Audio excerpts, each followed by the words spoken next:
চীনা পার্ক সংলগ্ন 10 দ্রোন এলাকায় গেঞ্জি কারখানায় বহুতলে 4 তলায় ভয়াবহ আগুন। এখানে প্রচুর পরিমাণে দাহ পদার্থ মজুদ ছিল। সেই দাহ পদার্থ থেকে আগুন ছড়িয়ে পড়ে। ঘটনাস্থলে দমকলের 4টি ইঞ্জিন আগুন নেভানোর চেষ্টা করছে। আগুনে ভয়াবহতা, ইঞ্জিনের সংখ্যা বাড়ানো হয়েছে। 5টি ইঞ্জিন আগুন নেভানোর কাজ চালাচ্ছে, তবে এখন পর্যন্ত আগুন সম্পূর্ণভাবে নিয়ন্ত্রণে আসেনি বলে তা জানা গেছে।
Bureau report, royal Bangla TV. সমবায়িকা স্বপ্ন পূরণে অঙ্গীকারবদ্ধ। সহজ উপায়ে আপনার ঘরের স্বপ্ন পূরণ করুন সমবায়িকার হাত ধরে, কিস্তিতে এবং অগ্রিম বুকিং এর মাধ্যমে। সমবায়িকা, 3 বাত্তি মোড়, শিলিগুড়ি।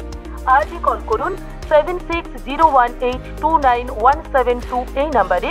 এছাড়াও কল করতে পারেন 8617037678 এই নাম্বারে।